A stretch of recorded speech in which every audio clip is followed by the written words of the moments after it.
I can't resist. I had 3 inviolable rules. 1. Never mix business with pleasure. 2. Never trust a charming man. 3. Never, under any circumstance, get involved with Damon Cross, your boss, who also happened to be the Mafia Boss, owner of the most exclusive club in the city, and the most infuriatingly irresistible man I'd ever met. He'd been hitting on me for 3 years. I always said no, I promised myself, until the day he caught me on the phone, and everything fell apart. Welcome to my library. I'm Lena, and our story is just beginning. Chapter 1. The Promise and Getting Caught. You were talking about me.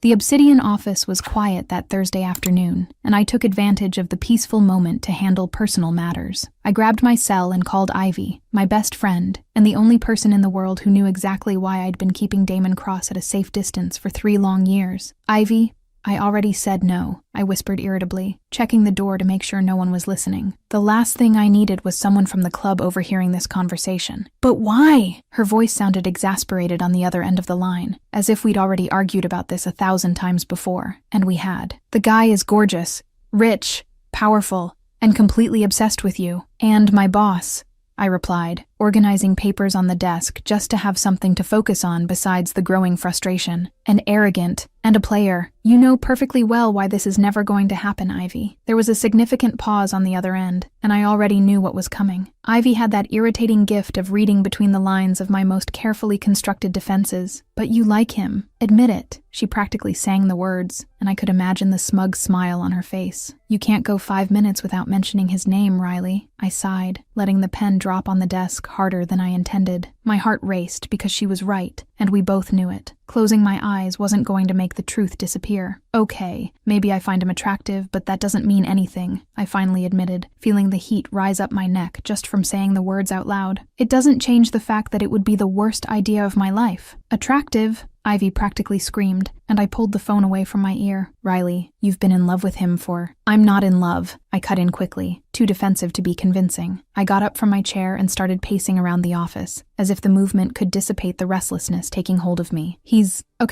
gorgeous, infuriatingly irresistible, and even funny when he's not being an arrogant idiot. And he has that smile that what? The deep, amused voice behind me made every muscle in my body freeze instantly. My blood turned to ice, my heart stopped, and time seemed to slow down in a cruel, cinematic way. No, this wasn't happening. I turned slowly, feeling my stomach sink with every inch of movement. Damon Cross was leaning against the doorframe with his arms crossed, that wicked and absolutely devastating smile curving his lips. His dark eyes gleamed with dangerous amusement, and I knew, with absolute certainty, that he'd heard everything, every damn word. Ivy, I'll call you back, I managed to say, hanging up the phone with trembling fingers before she could say anything to make the situation even worse, because it could get worse. It definitely could get worse.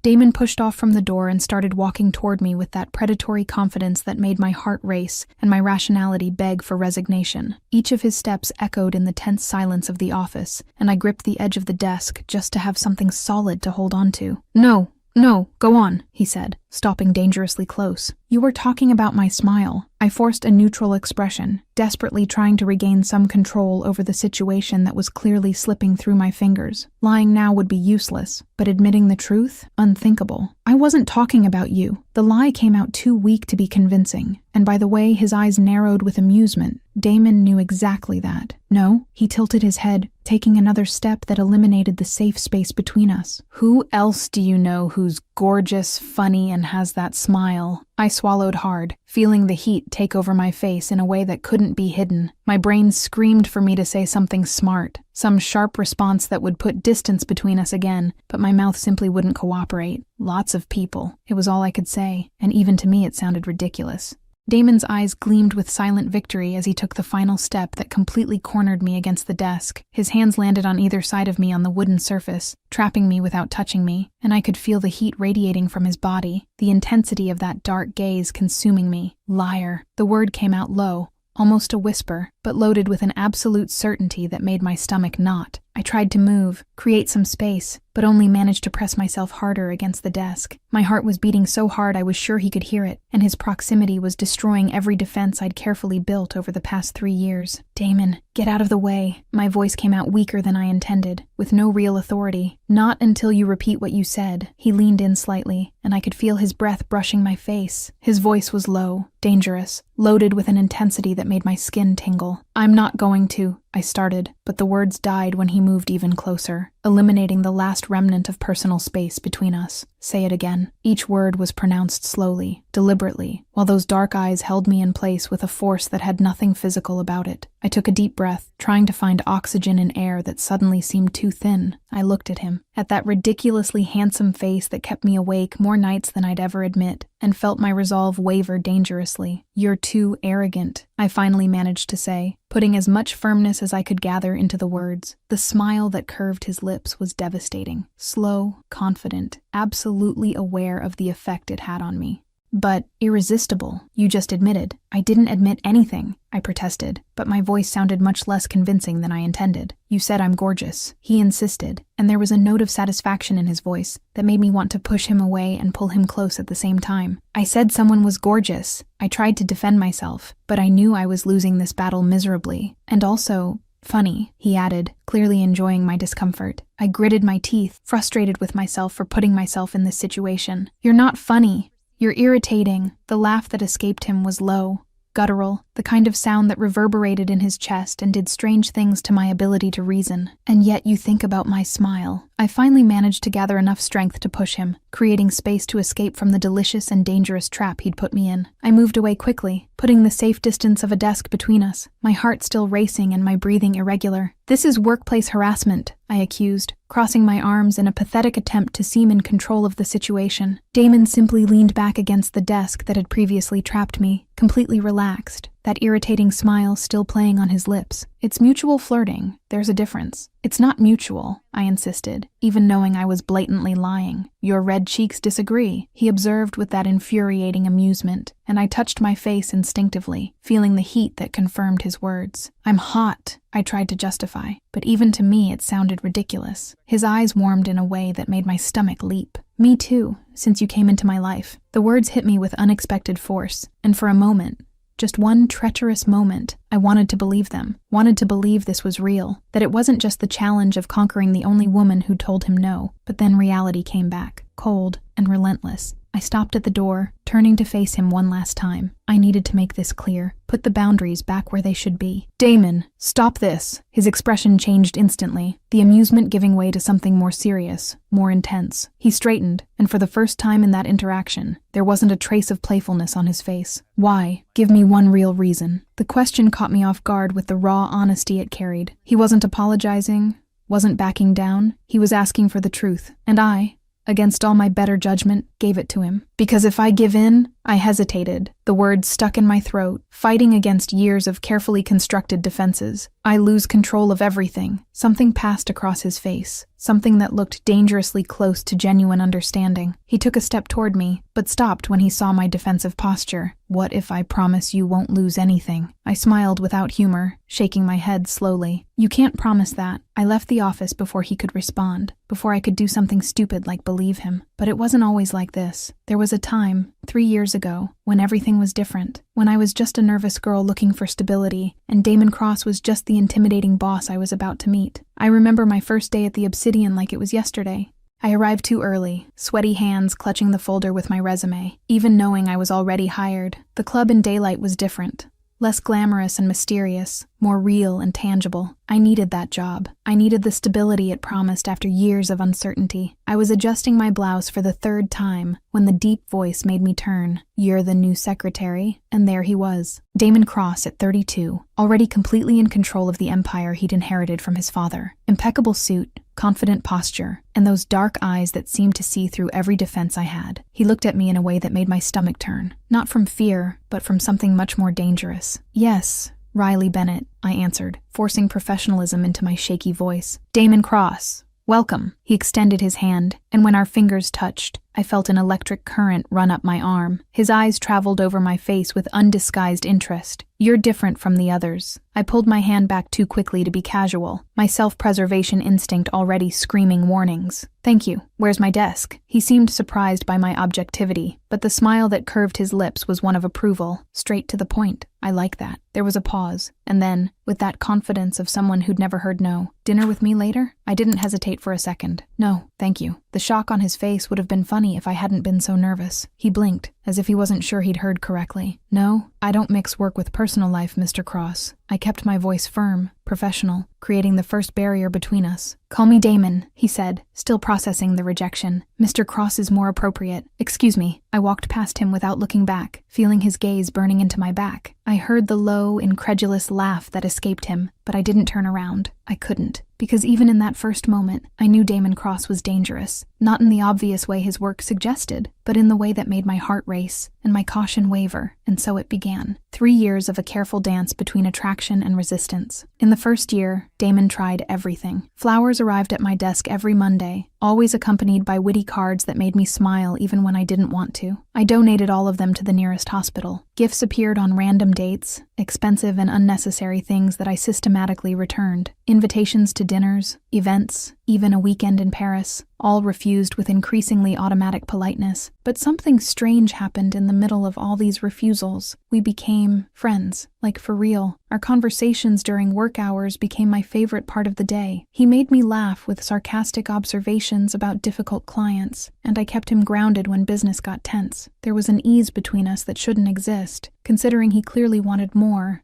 and I constantly refused. The second year was harder. I saw Damon with other women, stunning blondes and sophisticated brunettes who arrived at the club hanging on his arm. Every time I saw it, something twisted inside my chest in a way I hated to admit, but I hid it well. I smiled professionally, treated everyone with courtesy, and died a little inside every time. And then, something changed. Damon started to realize I was different from the others, that I saw him, really saw him, beyond the power and money and dangerous reputation. And slowly, the other women disappeared. He stopped dating anyone. His focus narrowed, intensified, concentrated completely on me, and that scared me more than anything. Now, in the third year, the tension between us was almost unbearable. Everyone at the club knew. Bets were running on when I'd finally give in, because no one believed I'd keep resisting. But they didn't know the truth, didn't know why I had to resist, why letting Damon in would be the worst decision I could make. The bar was dark and cozy, the kind of place where Ivy worked serving drinks with the skill of someone who knew each customer by name. I was on my third glass of wine when she finally got a break, sliding onto the stool next to me with that look that said she wasn't going to leave me alone. "He cornered you!" Ivy practically screamed,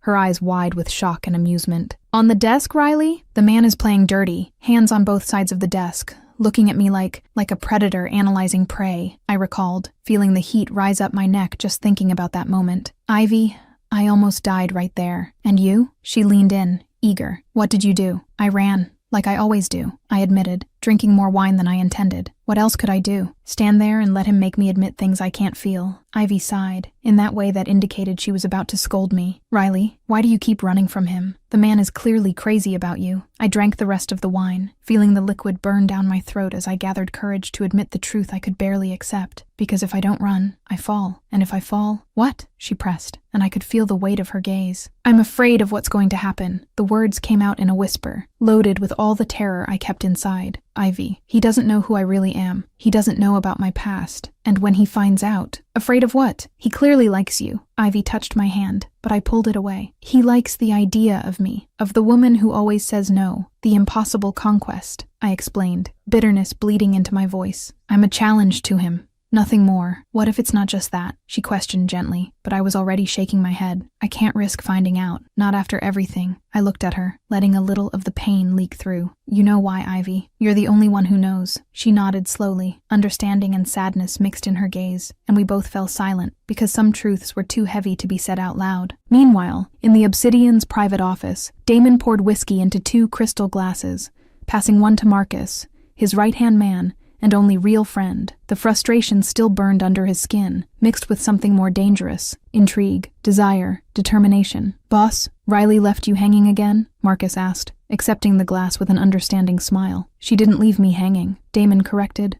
drinking the whiskey in one go. She ran, like always, Marcus observed. 3 years, man. 3 years of you chasing after her. But today was different. Damon leaned back in his chair, that dangerous smile curving his lips. How? Marcus leaned in, interested. She admitted it, even without meaning to. She admitted she finds me attractive. Damon savored the words as if they were victory. And I'm going to use that against her. Marcus laughed, shaking his head. You're terrible. You know that? Actually, I'm a strategist. There's a difference, Damon corrected, but the smile didn't waver. Riley Bennett built walls around herself, but today I saw a crack, and I'm going to exploit it until I tear everything down. What if she really doesn't want anything to do with you? Marcus asked, more serious now. Damon was quiet for a moment, considering the possibility that terrified him more than any dangerous business deal. Then I'll find out why. Because something scares her, Marcus. It's not just stubbornness, it's real fear, and I need to find out what it is. Silence settled between them, filled only by the sound of ice clinking in empty glasses. Damon looked out the window at the lit city outside, and a single certainty burned in his chest. Riley Bennett was his, always had been. He just needed to make her believe it too. Chapter 2.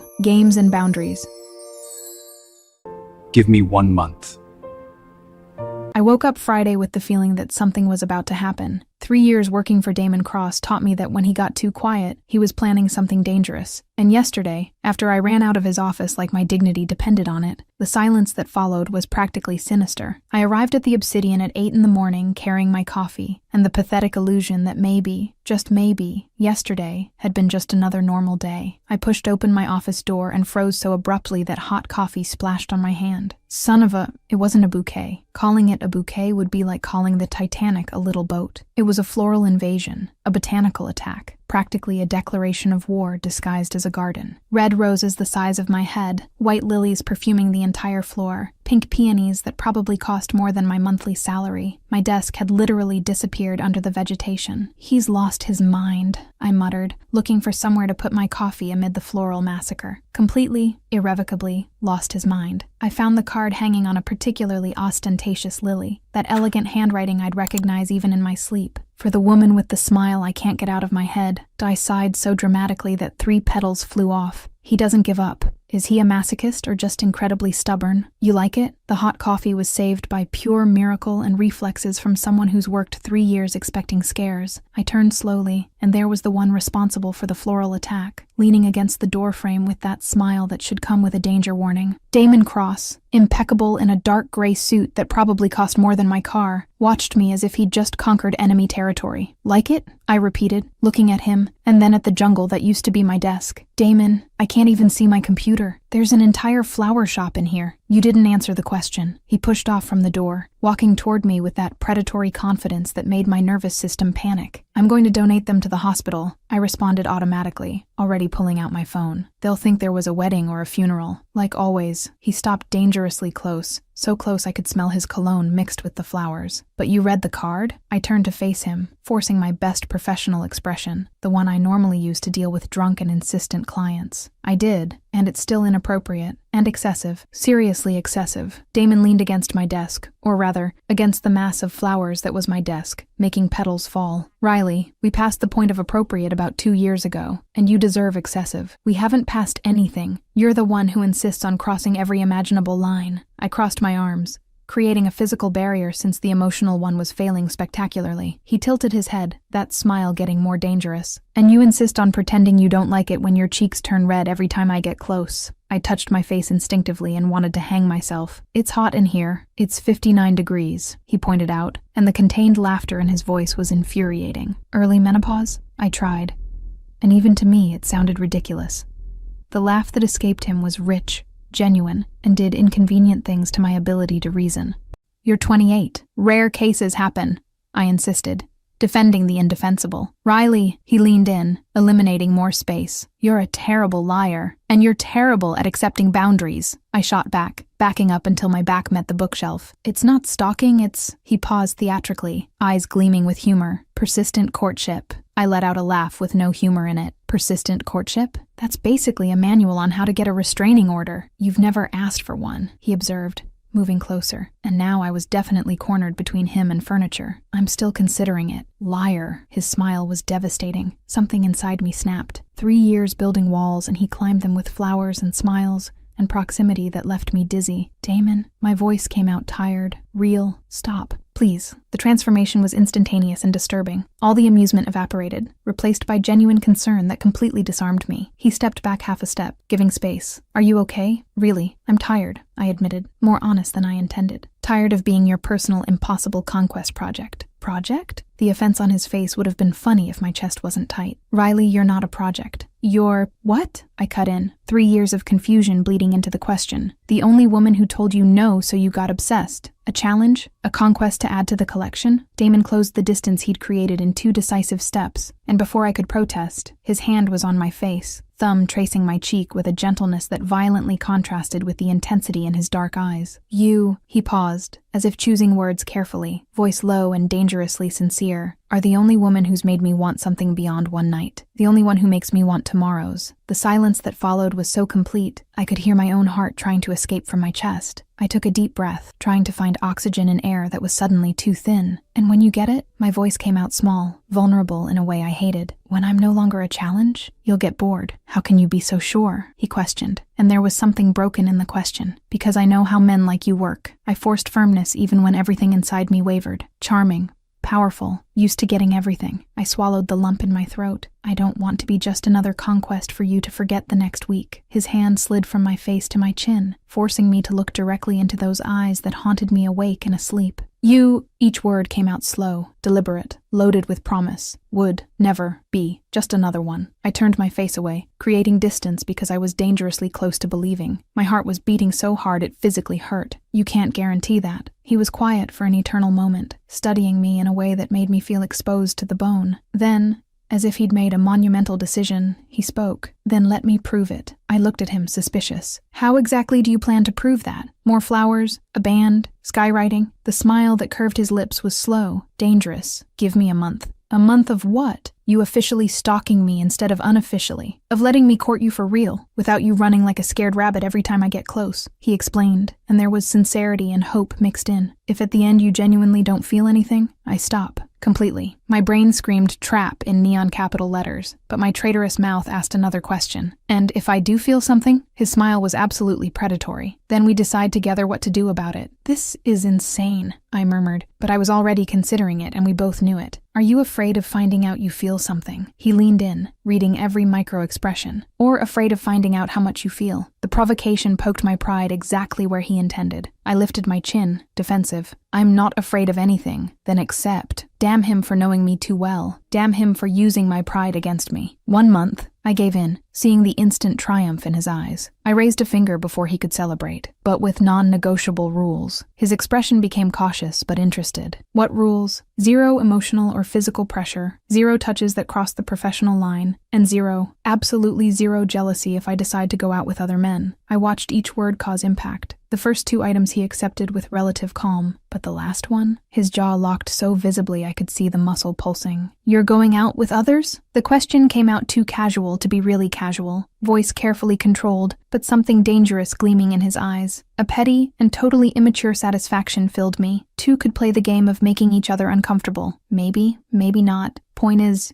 you can't make a scene if I am. The silence stretched, tense as a violin string about to break. Finally, he nodded, stiff. I accept your rules. Seriously? I couldn't hide my surprise. The smile that emerged was absolutely dangerous, loaded with confidence that should worry me. Yes, but I also have one non-negotiable rule. I should have anticipated this. Of course, he'd have a counterpart, which is brutal and complete honesty. He moved closer again, invading my personal space with irritating ease. If you feel something, anything, you admit it. No running, no lying, no hiding. It was fair, infuriatingly, impossible to argue. Fair, and probably impossible for someone who'd spent 3 years running from feelings. Okay, I accept. I extended my hand formally, as if we were closing a corporate merger, and not an agreement that would probably destroy all my defenses. Damon looked at my hand and laughed, genuinely amused sound. So formal, but he shook it anyway, fingers wrapping around mine, and the electric current that passed through my arm should be studied by science. He didn't let go immediately, thumb tracing circles on the back of my hand in a way that definitely violated the appropriate touches rule. We start today, loaded pause. Lunch with me? I hesitated exactly 2 seconds before giving in. Okay, but casual restaurant nearby. Nothing with menus without prices. Done. He finally released my hand, fingers sliding over mine too slowly to be accidental. The Italian restaurant on the corner from the Obsidian was everything fancy places weren't. Worn wooden tables, red and white checkered tablecloths, wonderful smell of garlic and basil floating in the air, along with lively conversations in Italian. It was my kind of place. And seeing Damon Cross, exclusive club owner and Mafia Boss, sitting in a slightly crooked chair under natural window light was surreal. You look out of place, I observed, accepting the laminated menu, like a wolf in a henhouse, or more precisely, like a man in a $3,000 suit in a $20 restaurant. He looked around, genuinely considering. Actually, it's nice. Real. Real? I raised an eyebrow. As opposed to your exclusive club with champagne that costs more than monthly rent? As opposed to having to always be on guard, he corrected, surprising me with honesty. Here, nobody wants anything from me. Something softened in my chest, dangerously close to tenderness. Welcome to the world of common mortals. The waiter came, took orders in rapid Italian that Damon responded to fluently, surprising me again. When we were alone, he leaned back, studying me. So, tell me something I don't know about you. You know everything relevant. I tried to deflect. I don't know anything really personal, he insisted, gentleness in his voice catching me off guard. Family? Past? What makes you, you? The tension was immediate and probably visible because I saw his expression soften even more. But I'd promised honesty, as far as I could manage. There's not much to tell. Parents divorced when I was 12. My mom lives in another state now. My dad, familiar lump in my throat. Haven't talked to him in years. Why not? Gentle, no pressure. Complicated and painful. I took a deep breath. And you? Classic mafia family with tense dinners and questionable loyalties? He accepted the subject change without forcing, which I was grateful for. Kind of. My dad trained me since childhood to take over. My younger brother died 10 years ago in a deal that went wrong. My mother fled to Italy after and never came back. The pain in his voice when he mentioned his brother made my chest ache painfully. Without thinking, I extended my hand across the table, touching his. I'm sorry, really, thank you. He turned his palm, intertwining our fingers briefly before I pulled back, heart racing. He was 23, I was 25 and should have protected him better. It wasn't your fault, I said firmly, surprised by the intensity of the conviction. He looked at me, something vulnerable in his eyes. Did you always want to work in a nightclub, or was it circumstance? Circumstance and desperation, I admitted. I needed financial stability urgently, and the Obsidian paid well. And now? Is it still just about money? The question caught me off guard with its sincerity. I looked at him, at that face that haunted my thoughts awake and asleep, and risked the truth. No, now I like the work, the people I met.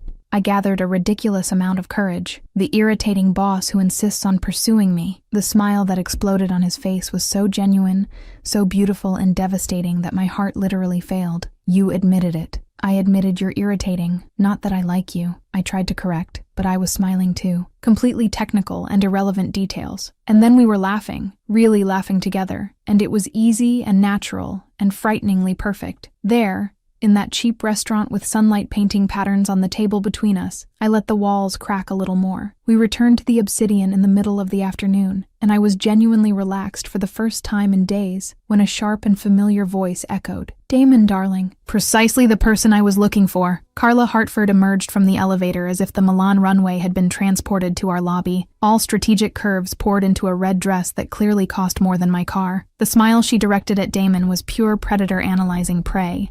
And the look she shot me was so cold it nearly caused hypothermia. I felt Damon tense beside me, posture shifting subtly to something more defensive. Carla, his voice came out professional, almost cold. She practically purred, approaching with a sway that defied the laws of physics and gravity. We need to talk about the contract, darling. It's urgent. Schedule a meeting with Riley, he responded, not moving an inch toward her. Carla practically ground her teeth under her plasticized smile. Your secretary? I thought we could talk in a more private way. Perhaps over dinner. Something hot. Jealous and totally irrational twisted violently in my stomach. I kept my expression neutral with superhuman effort. Riley manages my schedule completely. Talk to her, he repeated, firmness leaving no room for interpretation. Carla finally looked at me directly, and the smile that curved her perfectly painted lips was pure distilled fakeness. Of course. So, secretary, can you fit your boss in tomorrow? Say, 8 at night? I'll check availability. I responded with glacial professionalism, mentally crossing out the entire week as inexplicably busy. Carla finally left, leaving a trail of expensive perfume and obvious intentions. I waited for her to disappear completely before turning to Damon. She clearly wants more than business discussion, I observed, trying to sound casual and probably failing. Damon looked at me, and the intensity in his eyes made my stomach do a somersault. I know, I'm not interested in the slightest. Why not? I asked before I could censor myself. She's beautiful, successful, rich. He took a step toward me, eliminating the space between us. She's not you. My heart stopped, literally stopped, forgot how to function, and then restarted in completely chaotic rhythm. That, you can't just say those things. Why not? Even closer. Because it makes me, I caught myself too late, want to believe it's real. His hand came up, fingers tracing my cheek with gentleness that contrasted with the intensity in his gaze. Then believe it, Riley. For the first time, just believe. It's not that simple. It can be exactly as simple as you allow it to be. The moment stretched between us, loaded with electric tension and dangerous possibilities. I could feel his breath, warm on my face,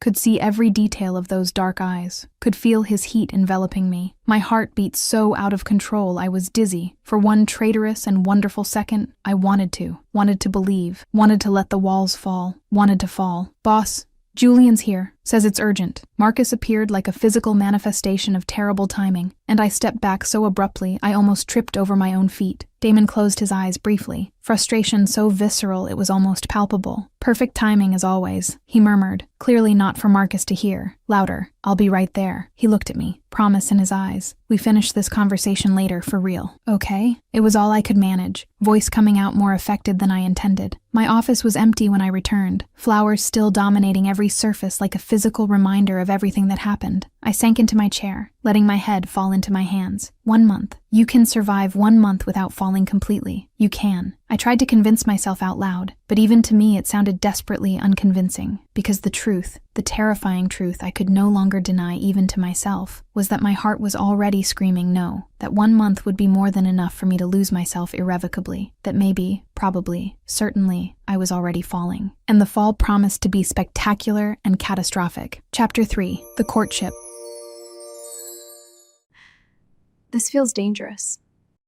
Monday arrived with the inevitability of income tax and moral hangover. I arrived at the office prepared for flowers, declarations, or any other manifestation of Damon Cross's Convince Riley in 30 Days campaign. What I didn't expect was to find a complete gourmet coffee setup on my desk, not a simple coffee, an entire setup with my exact Starbucks order, chocolate croissant still warm, and a note. Day 130. Good morning, Riley. You drink black coffee with an extra shot, no sugar, because you're a masochist. D. I picked up the cup, inhaling the perfect aroma, and hated how my heart melted a little. He remembers my order, I murmured, taking a sip. Of course he remembers. He probably has a complete file on me in some secret archive. Actually, I just pay attention. I almost spit out coffee for the second time that week. Damon was at the door, casually leaning as if that were his default pose, navy blue suit doing unfair things to my hormones. You need to wear a bell, I accused, wiping up the coffee that splashed. Or announce when you're going to show up. Give a trumpet blast, something. He laughed, entering without invitation,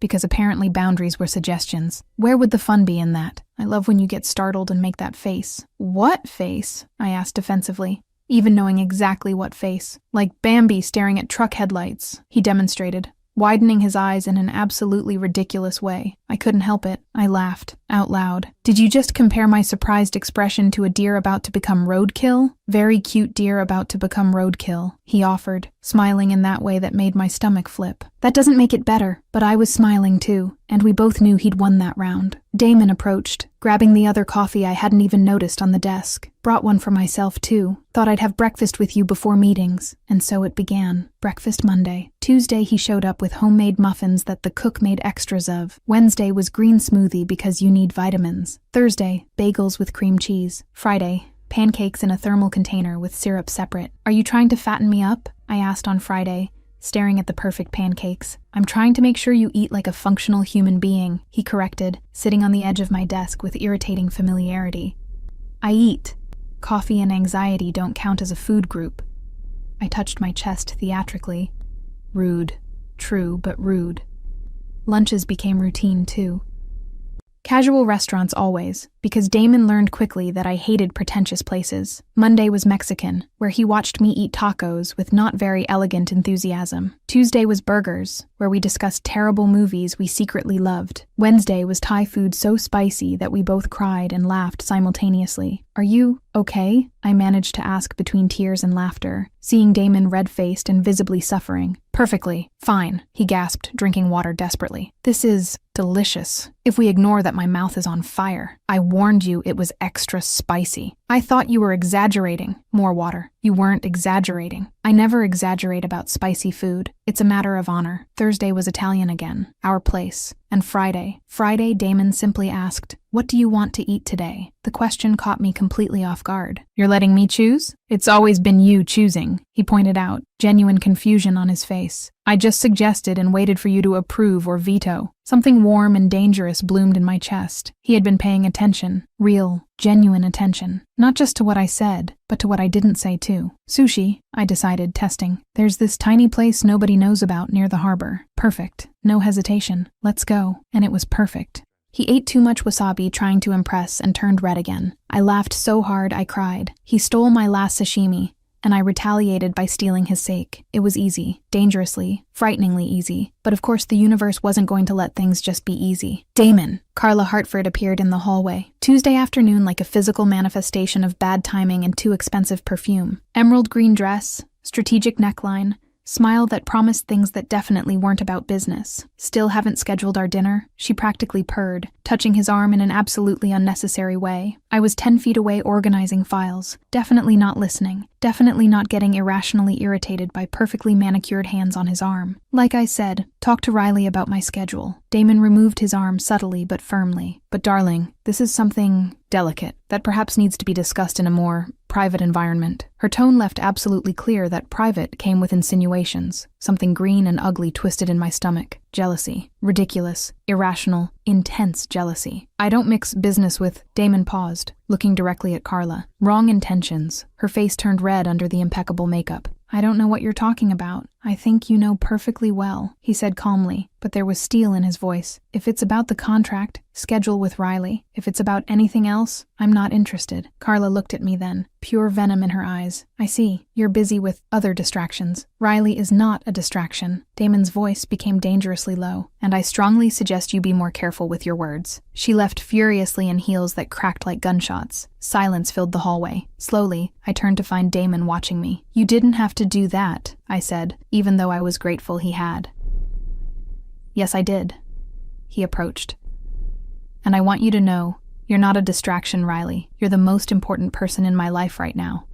My heart simply stopped functioning properly.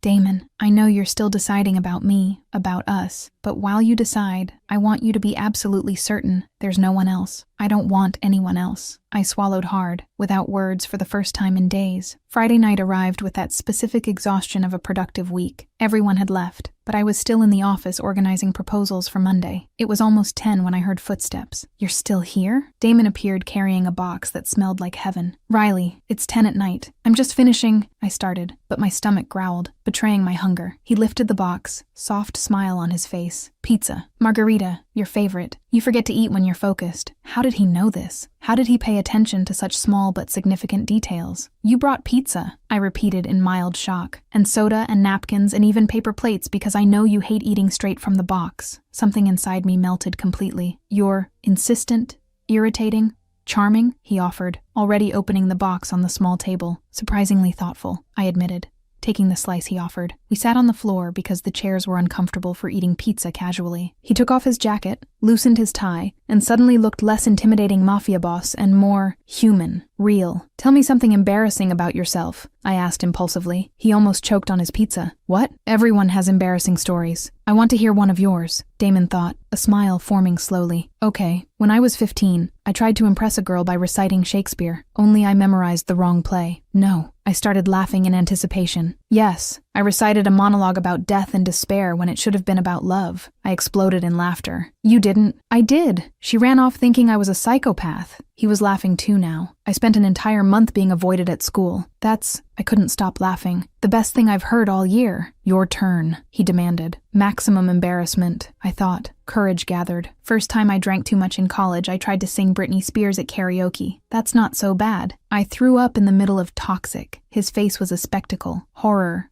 Amusement. Shock mixed together. Then he collapsed in laughter, that rich and genuine sound that rarely emerged. On stage, he managed to ask, in front of 200 people. I covered my face, never went back to that bar. We laughed until tears ran down our faces. Pizza was forgotten, guards were lowered, and in the middle of that mess of pizza boxes and embarrassing stories, something changed. It became more real, more intimate. The laughter died down until comfortable silence filled the space. I looked at him, at that face that had become so familiar, and found Damon already looking at me. The intensity in his dark eyes stole my breath. Riley, he began, leaning in slightly. My heart raced. He was too close, looking at my lips, and I knew, absolutely knew, what was going to happen. And for one terrifying second, I wanted it. Wanted it so badly it physically hurt. But then reality hit. Too fast. Too soon. Too scary. I pulled back so abruptly I almost knocked over the soda. I need to go. It's late. The disappointment on his face was visceral. Riley, thanks for the pizza. I grabbed my purse with uncoordinated movements. See you Monday. I left before he could respond, before I could change my mind, before I could do something stupid like stay. In the car, hands shaking on the steering wheel, I took a deep breath. Week 1 complete, I murmured to the emptiness. 3 to go. You're completely screwed. Because if 1 week had left me like this, laughing at silly stories,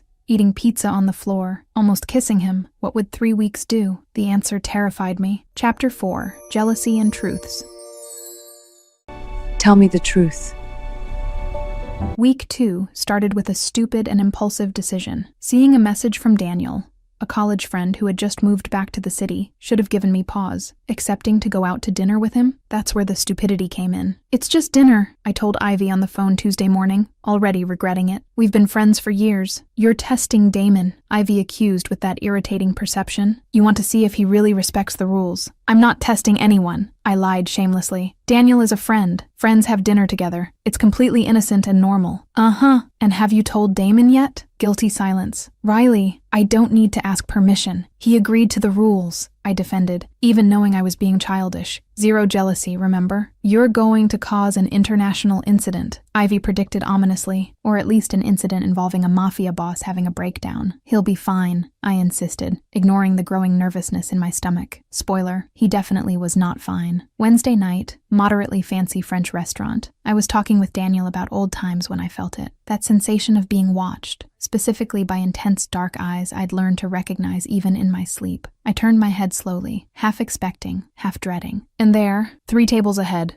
was Damon Cross, alone, black suit, jaw locked so tight I could see it from where I sat, eyes fixed on me with intensity that should come with a danger warning. Shit, I murmured. What? Daniel followed my gaze. Girl, that guy is looking at you like a possessive owner analyzing a threat to his property, I completed, watching Damon stand up. Yeah, that would be my boss. Your boss looks like he's about to commit murder. Excellent perception. Damon crossed the restaurant with that predatory walk that made waiters instinctively move aside. He stopped beside our table, polite smile that didn't come close to reaching his eyes. Riley, what an unexpected coincidence. His voice came out too controlled. Dangerous. Damon, I forced casualness. Is this a coincidence or are you following me? I have dinner here every Wednesday. Blatant lie. You know that. I didn't. He'd never mentioned it. He was definitely lying. Daniel, brave or suicidal, extended his hand. Daniel Martinez, Riley's college friend. Damon looked at the hand like it was a venomous snake before shaking it. Grip clearly harder than necessary by the way Daniel flinched. Damon Cross, Riley's employer. The tension was so thick it could be cut with a dull knife. We need to talk, Damon said, finally,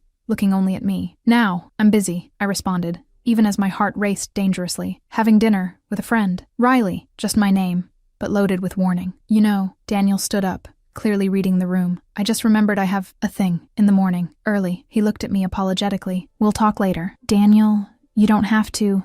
Yes, I do. Good night. He practically ran, leaving me alone with Hurricane Damon, who immediately took the vacant seat, staring at me with intensity that made my breathing fail. You're jealous, I accused, because offense was the best defense. Obviously, I'm jealous, he exploded, control finally breaking. "You're having dinner with another man. A friend," I corrected, even as part of me was secretly satisfied with the reaction. "Daniel is a friend who was looking at you like he wanted to be much more than that. You're being ridiculous." "I'm being honest." Damon leaned in, invading my space across the table. "You're mine, Riley." Something hot and rebellious exploded in my chest. "I'm not anyone's, especially not yours. Not technically yet, but emotionally, you already are, and we both know it." The words hit me like a physical punch, because he was right. Damn him, but he was right. "You agreed to the rules," I reminded, voice weaker than I intended. "Zero jealousy." I agreed, before I understood that seeing you with another man literally kills me inside. He admitted, raw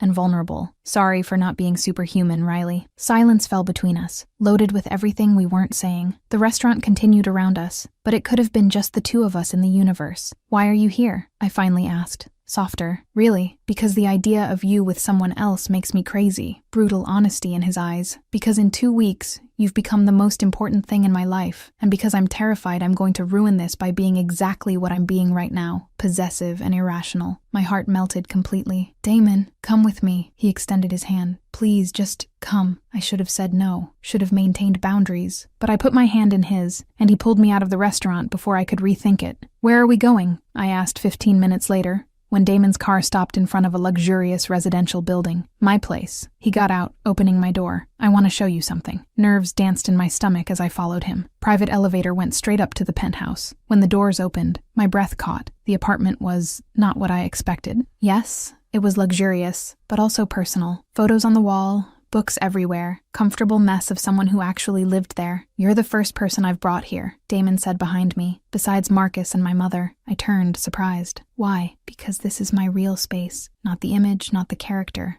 Just me." He walked to the huge window with a view of the city. "And I want you to know the real me. All of me." Something tightened in my chest as I approached. We stood side by side, looking at the city lights. Comfortable silence between us. "I've never wanted anyone the way I want you," he confessed softly, still looking ahead. "Never felt this. This need to be better, to be worthy. Damon, you're a mafia boss, a criminal, a dangerous man." He finally looked at me. "I'm not good, Riley, but with you, I want to be." Tears burned unexpectedly. "I'm afraid." "Of what?" He turned completely, hands on my shoulders. "Of ruining everything," I admitted, voice breaking. "Of you finding out who I really am and what? Changing my mind?" He held my face, forcing me to look into those eyes. "Riley, it doesn't matter what you think you need to tell me. It won't change how I feel. You can't know that." "Yes, I can, because I've already spent 2 weeks getting to know you, the real you, and I'm more in love now than I was the first day." The world stopped. "You, what?" Panic crossed his face as he realized what he'd said. "Shit, that's not how I meant to. Too soon.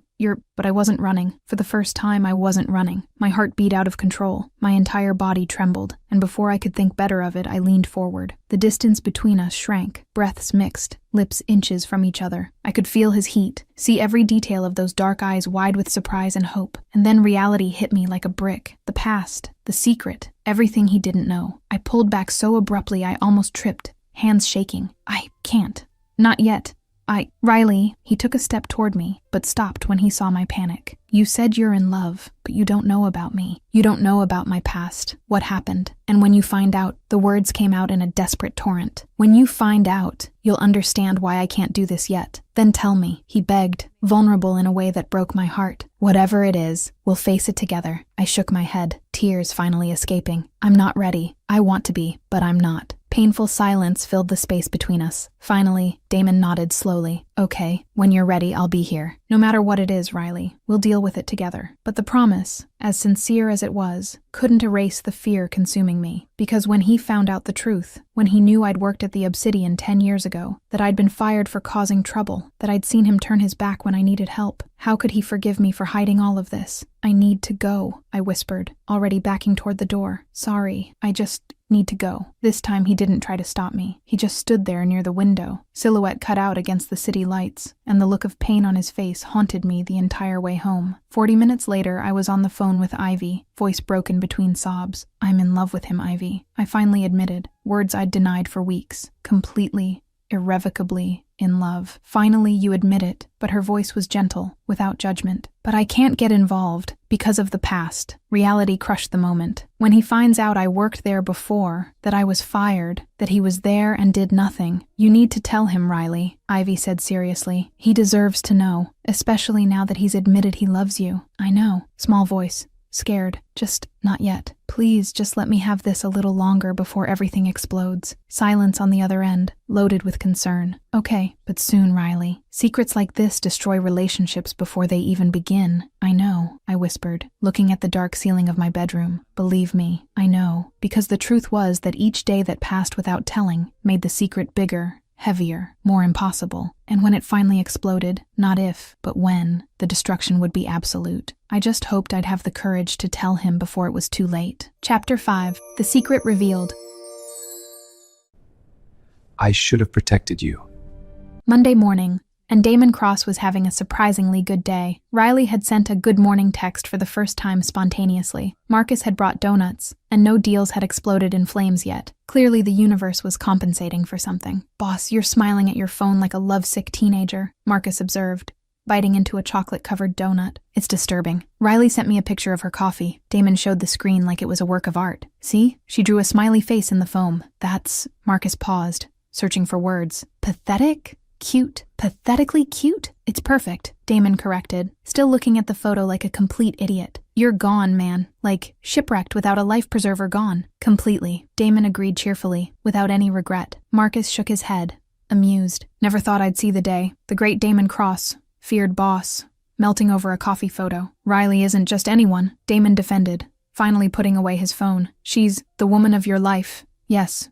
You've established that about 500 times. Marcus finished for him. When are you going to tell her officially? I already did, Damon admitted, something vulnerable crossing his face. Last night, like, it slipped out accidentally, and she almost kissed me and then ran off terrified. Classic Riley. Exactly. Frustrated sigh. But she'll come around. Just needs time to process. Boss, I really hope so, because you've become an unbearably optimistic person and you're scaring everyone. Damon threw a napkin at him, laughing. Get back to work. Marcus left still laughing, leaving Damon alone in the office. He decided to use the positive energy for something productive, organizing the dead files that had been gathering dust for years in the cabinet. Mindless administrative work he'd normally delegate, but today he needed distraction before he started sending more pathetic messages to Riley. He opened the old cabinet in the corner, coughing at the dust that emerged. Dusty folders, old records, employee history. He started sorting methodically, throwing away what was irrelevant, organizing the rest. That's when he saw it. Folder marked Employees. 10 years ago. Simple curiosity made him open it. Old ID photos, faces he didn't recognize, forgotten names of people who worked at the club when he'd just taken over and his father still controlled everything with an iron fist. He flipped through absently, half paying attention, until the photo that made his world stop completely. Young girl. 16, maybe 17 years old. Obsidian waitress uniform. Shorter hair, younger face, but those eyes. He'd recognize those eyes anywhere. At any time. Name on the tag, Riley Bennett. The air was sucked from his lungs. His hands trembled holding the photo, brain trying to process information that didn't make sense. Riley worked here, 10 years ago, when he was 25 and was gradually taking control from his father. She was 17 and a waitress. And he didn't remember her, didn't remember anything. With his heart racing dangerously, Damon continued reading the file. Employment status, dates, notes, and then he saw it. Terminated after incident with VIP client. Complaint filed without processing. Official reason. Inappropriate behavior. Blood turned to ice in his veins. Hands shaking even more. He searched for more details. Reports. Anything. He found a handwritten note in his father's handwriting. Girl caused scene with important investor. Client complained about inappropriate advances from her. Immediate termination. Do not process employee complaint. We prioritize relationship with client. Horror. Absolute and visceral, hit him like a physical punch, the pieces fitting together in a sickening way. VIP client, young girl, inappropriate behavior, cowardly code for harassment that was blamed on the victim. And Riley had been that girl. Foggy memories started to emerge. He vaguely remembered confusion one night, his father dealing with an employee situation. But Damon was so focused on learning the business, so still under his father's control, that he hadn't questioned it. He'd let his father decide. He'd let it happen. No, he murmured, reading and rereading the report as if the words would change, but they didn't. The truth remained, cold and horrible. Riley had been harassed, fired, blamed, and he'd been there and done nothing. That's why. That's why she never wanted to get involved. That's why the fear in her eyes. That's why the constant hesitation. She hated him, and she had every right. The phone fell from his trembling hands. Nausea churned in his stomach. How had he not seen it? How had he not realized? Because you were blind, idiot. Because she hid it well. Because you never imagined. He needed to talk to her, immediately, before he lost his courage, before rationalization convinced him that maybe it was different from what it seemed. But deep down, he knew. He knew exactly what had happened, and he knew he'd completely failed the woman he loved. 10 years before he even really knew her. He found Riley in her office, afternoon already falling. She was focused on the computer, oblivious to the disaster walking in her direction. When he entered, she looked up with a smile that died instantly when she saw his expression. "Riley, we need to talk." The words came out grave, loaded with weight. Her face paled. Slowly, very slowly, she closed the laptop. "You found out." It wasn't a question. It was a defeated statement. "Why didn't you tell me?" Damon managed to ask, voice breaking on the last word. Riley stood up, defensive posture, arms crossed like a shield. "Tell you what exactly, Damon? That I worked here 10 years ago as a teenage waitress? That I was harassed by a drunk client your father considered more valuable than a 17-year-old employee? That I was fired and blamed for inappropriate behavior when the only crime I committed was defending my own dignity?" Each word was like a blade, cutting deeper. "Riley, I didn't know. You were there," she exploded, tears already shining in her eyes. "You were the owner's son. I saw you that night when security escorted me out, and you did nothing. I was 25 years old," Damon defended desperately, knowing he sounded pathetic. "My father controlled everything. I had no real power yet. I was learning, obeying, but you had a voice." The tears flowed freely now. "You could have said something, could have asked what really happened. But you stayed silent while I was humiliated and blamed for being a victim." Damon took a step toward her, hands extended in plea. "I don't specifically remember you. There were hundreds of employees. My father managed everything and I trusted him blindly. But I remember you," Riley sobbed, voice breaking completely. "I remember looking at you, silently begging for help, for someone to believe me. And you just turned your back and let it happen." The pain in her voice destroyed him. Damon felt his own tears burn. "Riley, I'm sorry. God, I'm so sorry. I was young, stupid, a coward. And now?" she challenged, wiping tears furiously. "Now what are you? Different?" "Yes," the word came out with desperate force. "I am different. When my father died, I changed everything in this club. Zero tolerance for harassment, real protection for employees, fair processes. I learned, Riley. I learned the worst possible way, but I learned. But it doesn't change the past." Her voice came out small, broken. "It doesn't change what happened to me." "I know," Damon whispered, complete devastation taking over. "I know, and I'd give anything to go back and do it differently." Heavy silence fell. Riley stared at him, eyes red and full of pain. "Is that why you came back?" "To make me pay?" The question hit him like a punch. "What? No, Riley. I came back because I needed a job," she admitted, voice tired. "And when I found out you were the owner now, I thought about leaving immediately. But then I saw how you treated people, how you'd changed the policies, how you were different from your father, and I thought, maybe he grew up. Maybe he learned." Tiny hope bloomed in Damon's chest. "I did change, and you became the most important part of my life without me knowing the whole truth." "And if you'd known from the beginning?" Riley asked. "If I'd told you on the first day, would you have hired me?" "Yes," no hesitation. "And I would have begged for forgiveness every day since." "I don't want your forgiveness out of pity," she protested. "It's not pity." Damon closed the distance between them, completely vulnerable.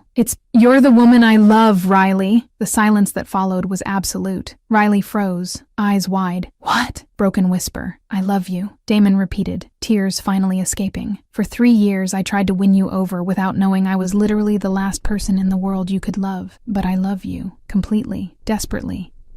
And the idea that I hurt you, even without knowing, kills me." "Damon." Her voice came out strangled. "I know I can't change the past," he continued, needing to say everything, "but I can give you a future where you're protected, valued, loved more than anything. If you'll let me, if you can forgive me." Riley shook her head, tears continuous. "You can't just—" "I know." He stepped back, giving her the space she needed. "I'm not asking for an answer now. Just, please don't give up on me yet. Think, process, and when you decide, I'll accept it, whatever it is." He turned to leave, each step harder than the last. "Damon," he stopped, without turning. I need time, her voice small but firm. As much as you need, he promised. I'll be waiting. And he left, leaving Riley alone with the weight of revelation, of the past finally exposed, of a future completely uncertain. Chapter 6. Distance and Pain. I should have protected you.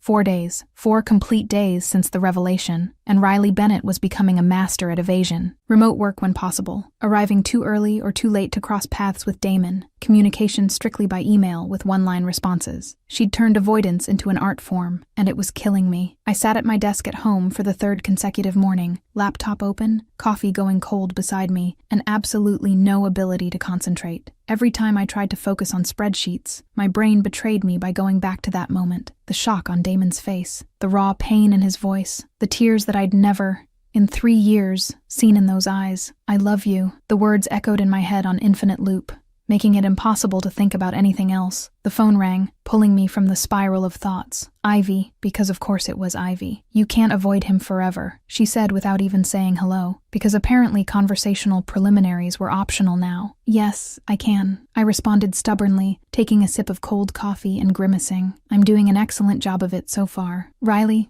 it's been 4 days. The man has sent you 17 messages, all polite, all respecting your space, and you haven't even opened any of them. I read the notifications. I defended weakly. That counts. It doesn't count, Ivy exploded, and I could imagine her dramatically rolling her eyes. You need to talk to him. For real, I'm not ready. The words came out small, too honest. Ivy's sigh was long and loaded with compassion. He loves you, Riley. He thinks he loves me, I corrected, shuffling random papers just to have something to do with my hands. But when the novelty wears off, stop! Ivy cut in firmly. Stop making excuses. He loves you. He declared it in front of you, crying, after finding out the worst possible thing. And even then he didn't back down. Tears burned unexpectedly. But the past, Ivy, how do I get over that? You remember that he was 25 years old? That his father was a controlling monster? That he literally had no power to change anything at that moment? Ivy's voice was gentle now, but firm. Riley, carrying that pain for 10 years was valid. Your anger was valid. But now you need to decide if you're going to let the past destroy your future. Heavy silence fell, because she was right. Damn her, but she was right. He completely changed the club after his father died. I continued in a low voice, admitting what I'd observed over the past 3 years. New policies, real protection for employees, fair processes. He learned. Exactly, Ivy practically shouted victoriously. He grew up. He became a different man. But the 17-year-old girl in me is still angry, I confessed, voice breaking. Still remembers being sent away like she didn't matter. I know, honey. Ivy softened completely. And that anger is valid. But Damon today isn't the 25-year-old boy who was controlled by his father. He's the man who spent 3 years trying to win you over respectfully, who changed everything at the club, who's destroyed right now because he hurt you without knowing. I covered my face with my free hand, breathing deeply against the tears. I don't know if I can forgive. Then find out, Ivy said simply. But find out by talking to him, not running away. Meanwhile, at the Obsidian, Damon Cross was having the worst days of his life, and considering he'd grown up in the Mafia and seen his brother die, that was saying a lot. Boss, you need to eat something. Marcus placed an unsolicited sandwich on his desk for the 3rd time that day. I'm not hungry. Damon responded automatically, eyes fixed on the computer where he was pretending to work, but really just staring at the blank screen. You haven't eaten properly in 4 days, Marcus pointed out, genuine concern in his voice. You look like a walking corpse. I feel like a walking corpse, Damon admitted, rubbing his tired face. So it seems appropriate. Marcus pulled up a chair, sitting heavily. She's still avoiding you. Completely. The word came out bitter. Remote work, one-line emails, doesn't even look at my messages. I ruined everything, Marcus. You didn't know. I should have known, Damon exploded, slamming his hand on the desk with frustration that had been building for days. I should have paid more attention, should have questioned my father, should have cared more about the people working here instead of just blindly following orders. You were 25 years old under the control of a controlling and abusive man, Marcus said firmly. You can't blame yourself for not having power you literally didn't possess. Damon laughed without humor. Try convincing Riley of that. She'll understand. She just needs time to process. What if she doesn't understand? The question that had kept him awake every night finally escaped. What if she decides she can't forgive? That I'm just a reminder of the worst moment of her life? Marcus had no answer for that. He just placed his hand on his friend's shoulder in silent solidarity. The soft knock on the door made them look up. Carla Hartford was there, fitted black dress, concerned expression that didn't reach her calculating eyes. Damon, I heard you're going through a difficult time, she said in a voice that probably intended to be sympathetic, but sounded opportunistic. I thought I'd see if you needed company. Marcus coughed, disguising laughter. Damon just stared at her with an empty expression. No, thank you, Carla. She approached anyway, ignoring the clear rejection. Sometimes talking helps. Maybe dinner, something to take your mind off. Carla, Damon cut her off, voice coming out colder than he intended. I only want one woman, and that woman isn't you. Will never be you. So please, stop trying. Her face turned red under the makeup. I heard she's avoiding you. Maybe it's a sign that I need to be patient and wait for her to process. He finished firmly. Now, if you don't have anything work-related, please leave. Carla left in contained fury, heels echoing through the hallway. Marcus whistled low. You're really gone for her. Completely. Damon agreed without hesitation. And if she never forgives me, I'll spend the rest of my life knowing I lost the only person I've ever truly loved because of a mistake I made 10 years ago when I was too young and stupid to know better. Friday afternoon, I finally returned to the office in person. I had a meeting that couldn't be remote, and as much as I wanted to keep hiding, professionalism eventually won over cowardice. I arrived late, hoping Damon would be in a meeting or busy, but as I passed by the hallway toward the conference room, I saw through the half-open door of his office, and I froze. Damon was sitting at his desk, head in his hands with a completely defeated posture. Even from afar, even through the glass, I could see the exhaustion, the weight, the absolute pain radiating from him. He looked destroyed, completely and totally destroyed. Marcus was saying something, but Damon just shook his head, voice too low for me to hear but body language screaming despair. Something squeezed painfully in my chest, because that wasn't the confident and controlled mafia boss. It wasn't the arrogant man who flirted constantly. It was just a broken man, genuinely suffering because of me. He really cared. It wasn't a game or conquest. It was real, painfully real. Riley, I turned so fast I almost tripped. Marcus had come out of the office, finding me standing in the hallway like a stalker. Meeting, I managed to say, pointing vaguely toward the conference room. Marcus studied me with that look that saw too much. He's destroying himself inside, you know. I didn't respond, didn't trust my voice. I'm not saying this to make you feel guilty, Marcus continued gently, just that he really loves you. And he's terrified he lost you before he even really had you. I need to get to the meeting, I murmured, running away again because it was what I did best. But the image of Damon destroyed haunted me for the rest of the day, through the meeting, through work, through the drive back home, and when I was finally alone in the apartment, silence enveloping me, a single question echoed in my mind. What did I want more? Justice for the past, or a chance at a future? The 25-year-old Damon had failed me. That was an undeniable fact. But 35-year-old Damon had completely changed. He'd grown and learned. He'd become a man who protected people instead of turning his back. And that man loved me, genuinely, deeply, desperately. The question was, could I let go of the past enough to give the future a chance? I looked at my phone, at the 17 unread messages from Damon, messages that probably apologized, explained, begged. I took a deep breath, and for the first time in 4 days clicked to open them. The first message was simple. Riley, I'm sorry for everything. The second, I'm not asking for forgiveness because I think I deserve it. I just want you to know how sorry I am. The third, you need space. I understand. I'll be here when you're ready, if you're ready. Tears flowed freely as I read each one. None of them pressured, none of them demanded. Just honesty, pain, regret, love. I held the phone against my chest, decision slowly forming. Maybe it was time to stop running. Maybe it was time to face the past and the future head on, together. But first, I needed to decide if I could really forgive, and that answer I was still searching for. Chapter 7, Forgiveness and New Beginnings. I lost her.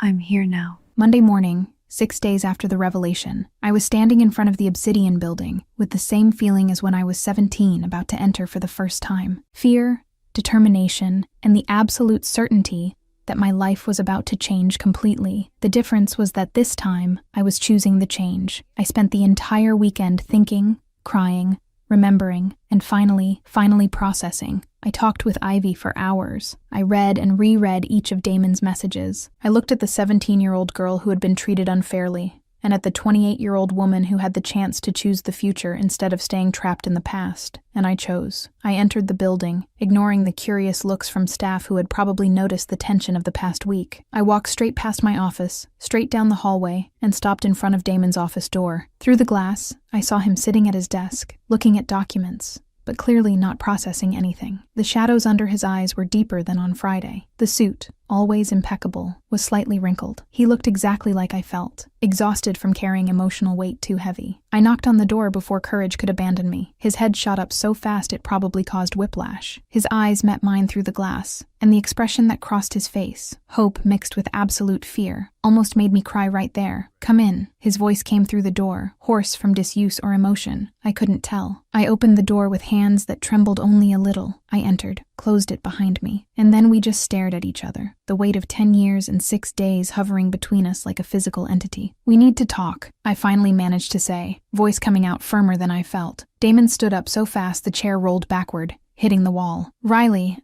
let me talk first," I interrupted gently, raising my hand. "Please, before I lose my courage." He closed his mouth immediately, nodding, hands gripping the edge of the desk so hard his knuckles turned white, waiting, clearly terrified of what I was going to say. I took a deep breath, gathering the words I'd mentally rehearsed hundreds of times over the weekend. I've carried anger for 10 years, pain, resentment, a sense of injustice, and all of that was valid. It was real. I paused, meeting his eyes. "But it wasn't your fault." "Not completely." "Riley," he started, but I shook my head. "Let me finish," I continued, needing to say everything before the words got lost. "I spent the weekend remembering everything. Not just what happened to me, but what I've observed over the past 3 years. The changes you made to the club, how you treat employees, the policies you implemented." I swallowed the lump in my throat. "You were young, only 25 years old, under the control of a man you were taught to obey without question. You didn't have the real power that I, in my pain, believed you had. It was still partly my fault." Damon tried to interrupt, but I moved closer, closing the distance between us. "You were young, without real power. I understand that now," I said firmly, needing him to hear it. "It took time. It took pain. It took having to look beyond the 17-year-old girl who was hurt. But I understand. That doesn't justify," he insisted, self-flagellation clear in his voice. "It doesn't justify,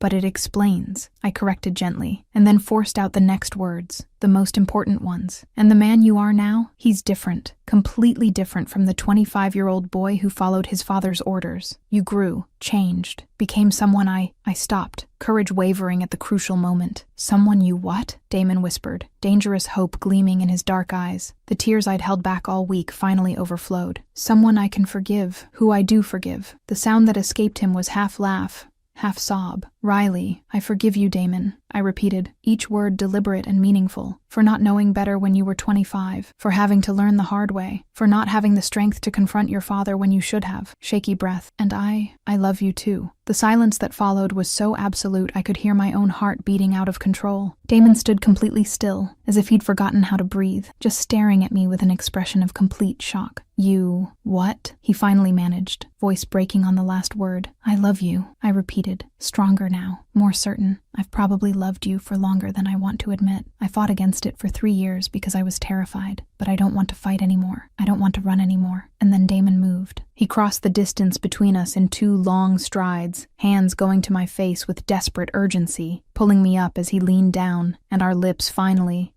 met. The kiss was everything 3 years of unresolved tension and 10 years of pain could create. Desperate, intense, almost violent in the need to be closer, to erase all distance, to prove this was real. His hands were in my hair, on my waist, everywhere at once, pulling me against him as if he was afraid I might disappear. My own hands clutched at his suit, fingers twisting the fabric, holding on to him with equal force. He kissed like he was dying and I was air, like he'd waited a lifetime for this moment. And maybe he had. Maybe we both had. When we finally pulled apart, both gasping, he kept his forehead pressed against mine, hands still holding my face like I was something precious and fragile that could break. "I love you," he whispered against my lips, voice hoarse and loaded with emotion. "God, Riley, I love you so much it hurts." "I know," I responded, because I knew that feeling. I'd lived with it for 3 years. "I feel the same way. I'm going to spend the rest of my life making it up to you," he promised, dark eyes burning with sincerity. "For everything, for my mistakes, for the pain I caused." I kissed him again, softer this time, silencing the self-flagellating words. When I pulled back, I held his face with my own hands. "Or you could just love me." The smile that lit up his face was so beautiful, so genuine and radiant. It took my breath away. "I can do both." "Then do it," I whispered,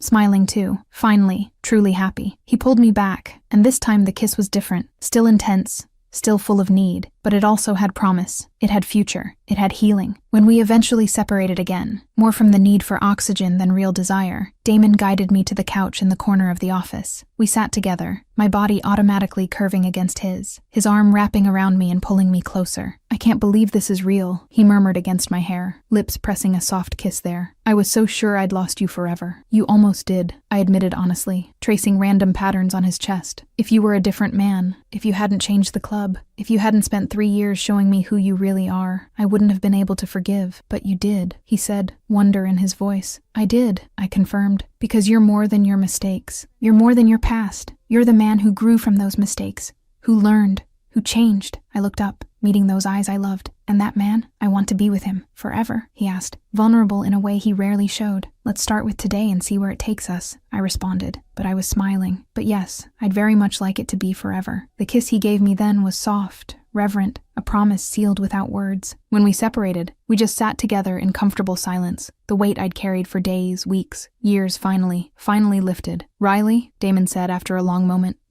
Thank you." His voice was thick with emotion. "For giving me a chance. For forgiving me. For loving me despite everything." I squeezed his hand, intertwining our fingers. "Thank you for waiting. For respecting my space. For becoming a man worth loving." We stayed like that, intertwined on the couch in his office while the morning sun painted patterns on the wall. And for the first time in 10 years, the past didn't hurt anymore. It was still there, still part of my story, but it no longer had power over me. I had chosen forgiveness. I had chosen love. I had chosen the future. And looking at Damon, seeing the absolute love in his eyes, I knew I'd made the right choice. Chapter 8. Together and Challenges. Over my dead body. "So, you two are dating now, officially?" Marcus was leaning against my office doorframe with that irritating smile that indicated he already knew the answer and just wanted to see me admit it out loud. It was Tuesday, 2 days after the kiss that changed everything, and apparently the entire club had decided privacy was an optional concept. "Maybe," I responded, trying to sound casual while organizing papers that definitely didn't need organizing. "Riley, I saw you two kissing in the hallway yesterday," he pointed out, amused. "Like a lot of kissing. There was grabbing involved." My face instantly turned red. "That was a private moment. In the main hallway, at 3 in the afternoon, in front of 4 employees and 1 client. Marcus counted on his fingers. "Very private." "We thought it was empty," I defended, remembering how Damon had cornered me against the hallway wall because he needed to kiss me immediately, and how I'd agreed too enthusiastically to check for witnesses. Clearly it wasn't. He laughed. "But seriously, it's good to see you two finally together. Boss is unbearably happy. Yesterday he was singing in the elevator." I blinked. "Damon sang? Off-key, but yes," Marcus confirmed solemnly. "It was traumatic for everyone present." I couldn't help the laugh. "Okay, I need to see that. Trust me, you don't." But he was smiling too. "Anyway, Julian's arriving for a meeting in 10 minutes. Boss wants you there." The mention of Julian, Damon's business rival and generally a professional pain in the neck, made my stomach tighten slightly. "Why me?" "Because you're his executive secretary, and because he basically doesn't function without you around now." Marcus offered a look that said, "Do you really need to ask?" Fair enough. The conference room was tense 10 minutes later. Julian Marks was a man in his mid-40s, expensive suit, arrogant little smile, and an irritating habit of looking at me like he was calculating my resale value. "Damon," he greeted with false familiarity. "And Riley Bennett. Executive secretary, correct?" "Correct," I responded professionally, ignoring how he said my full name with strange emphasis. "Bennett," Julian repeated, as if testing the word. "Familiar name." "Very familiar, actually." Something cold ran down my spine. Damon visibly tensed beside me. "Let's get to the point, Julian," he said, voice controlled but with underlying steel. "You requested this meeting." "Ah, yes. Business." Julian leaned back, smile widening unpleasantly. "But before we discuss contracts, I got curious about something. I was reviewing old Obsidian records.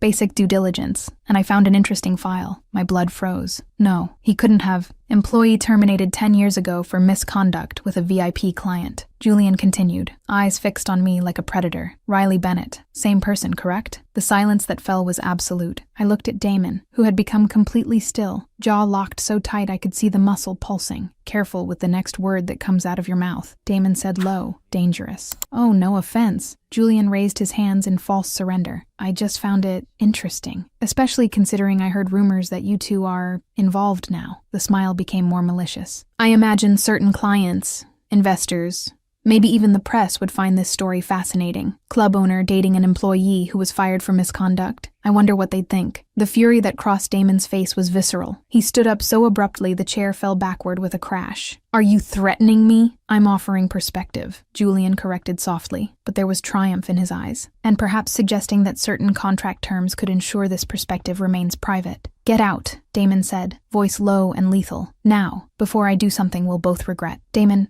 be reasonable. Get out! The shout echoed through the room, and even Julian had enough sense to look nervous. He stood up, adjusting his suit. Think about my offer. I'm sure you'll come to the right conclusion. He looked at me one last time. It was a pleasure, Miss Bennett. The door closed behind him. Silence. Then Damon turned to me, and the protective fury on his face was so intense that for a moment I could only stare. He's not going to use this against you, Damon promised, voice still trembling with anger. Over my dead body. Damon, no. He held my face with his hands. Riley, I'm not going to let anyone hurt you with this.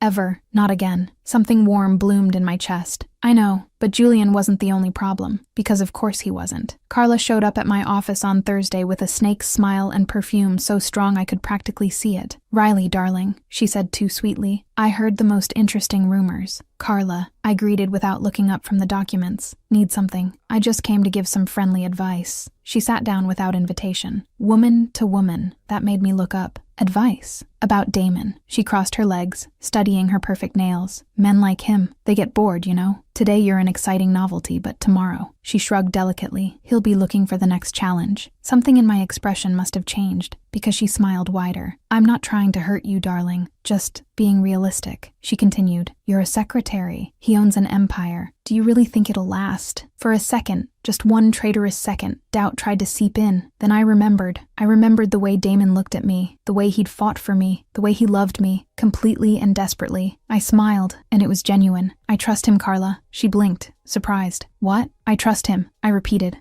Stronger, completely, and I know he loves me. So your attempt to plant doubt, it's not going to work. Her face turned red. You're going to regret. The only person with regrets here is you. Damon's voice cut in from the doorway, cold as ice. Riley, can we talk? Carla, I think you better go. Carla practically ran out. When we were alone, Damon pulled me into his arms. You heard? I asked against his chest. Enough. He kissed my hair. And you handled it perfectly. I trust you. I repeated what I'd said to Carla. I know. He held me tighter. And that means everything. Friday night, Damon called an extraordinary meeting with all the main partners and investors, including Julian. Boss, are you sure about this? Marcus asked nervously as I adjusted Damon's tie. Absolutely, Damon responded, taking my hand. Riley, you don't have to be here for this if you don't want to. I'm staying, I said firmly. Together, remember? The smile he gave me was full of love and pride. In the conference room, 20 powerful men and women waited, confusion evident. Julian was in the back, confident smile. Damon stood in front of everyone, my hand still in his. I made everyone come because there's something I need to clarify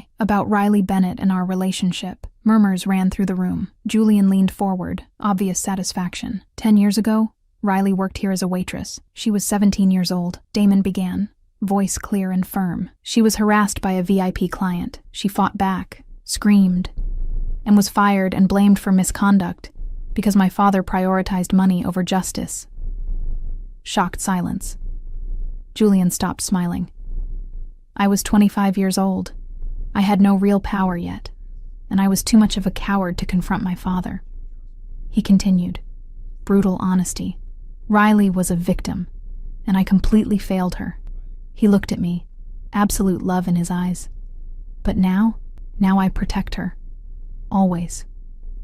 And anyone who tries to use her past against us, he looked directly at Julian, will find out exactly how far I'm willing to go for her. Damon, this is, Julian started, panic emerging. It's over, Julian, Damon cut in. You tried to blackmail me using her trauma. I'm terminating all business with you. Effective immediately. You can't. I can, and I just did, Damon said finally. Leave. Julian left, destroyed. The room exploded in murmurs. Damon turned to me, ignoring everyone else. Together, I smiled, tears of happiness in my eyes, always together. And when he kissed me there, in front of everyone, there was no shame, just love, protection, and the promise of a future built on truth. Finally, there was peace. Chapter 9.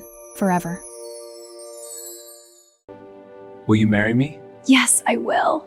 6 months later, and I honestly still couldn't believe this was my life. I was in my office, which now had a plaque saying, Riley Bennett, executive partner, instead of just secretary, finishing reports before the weekend when Damon appeared in the doorway with that smile that meant he was planning something. "Don't even think about it," I warned without even looking up. "I have work to finish. It's Friday night, your birthday." He entered anyway, because boundaries were still suggestions to him. "And you're going to work?" "I'm having dinner with Ivy later." "She canceled," he informed cheerfully. I asked. She enthusiastically agreed. Something about finally, and it was about time. I looked up, highly suspicious of conspiracy. "Damon Cross, what did you do?" His smile became even more suspicious. "Come with me and find out." 20 minutes later, I understood why the Obsidian parking lot was too empty for a Friday night, because the entire club was closed. Low lights, soft music playing, and absolutely no one but the two of us. "You closed the club?"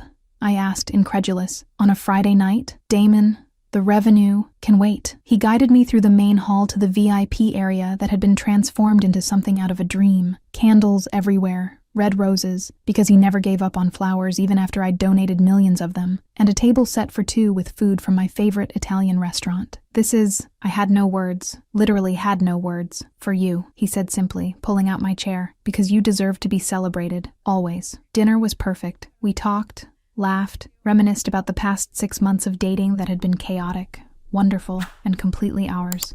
But I noticed Damon was nervous. His hands trembled slightly when he held his glass, and he kept adjusting his tie like it was too tight. "Are you okay?" I asked when we finished dessert. "You seem nervous." "I am," he admitted, and then before I could process it, he was standing, and then kneeling. My heart stopped completely. "Riley Bennett," he began, voice trembling slightly but eyes steady on mine. "You forgave me when I didn't deserve forgiveness. You loved me when I didn't expect to be loved. You made me want to be a better man, and then you helped me become that man." He pulled a small box from his pocket, opening it to reveal a ring that took my breath away. "Will you marry me?" Tears were already flowing before I could stop them. You're sure? With all the past? Especially because of the past." He interrupted firmly, holding my hand. "I want to give you a future, Riley. I want to wake up every day beside you. I want to build a life together. I want everything." "Yes," the word came out in a happy sob. "Yes, yes, yes." The smile that exploded on his face was so radiant, it lit up the entire hall. He slid the ring onto my finger, perfect fit, obviously, and then pulled me into a kiss that was promise, celebration, and pure joy mixed together. When we separated, both laughing and crying simultaneously, he whispered against my lips, "Lucky me." 1 year later, Obsidian partner, Mafia Boss's wife, and still hasn't learned to arrive on time. Damon commented when I rushed into his office. Our office now, since we officially worked together. "Supplier meeting ran long," I defended, throwing my purse on the chair and stealing his coffee because mine had gone cold. "And you love my organized chaos." "Unfortunately, yes," he agreed, pulling me in for a quick kiss. "How did it go?" "Productive. We closed the contract," I responded, settling into his lap because privacy in our own office was a luxury we took advantage of. "And you? Survived the morning without me?" "Barely," he admitted dramatically. "I had to make my own decisions. It was horrible." I laughed, snuggling against his chest. "Do you remember the first time you cornered me in this office? 3 years ago. I remember you admitting I was irresistible," he said smugly. "I admitted you were arrogant," I corrected. Technical details. He kissed my hair. "But yes, I remember. I remember being certain you'd eventually be mine." "Arrogant," I repeated, but I was smiling. "And you love me anyway," he pointed out. I sighed dramatically. "Unfortunately, yes." "Lucky me," Damon repeated, turning me to kiss me properly. And there, in the office where it had all started with flowers and flirting and 3 years of stubborn resistance, I realized I'd found exactly where I belonged. In the arms of the man who had pursued me patiently, loved me completely, and given me a future better than anything I could have imagined. 3 rules I'd sworn never to break. 3 years of resistance. And in the end, it was worth every second, because Damon Cross wasn't just my boss, my husband, my partner. He was my best friend, my love, my home, and I wouldn't trade that for anything in the world.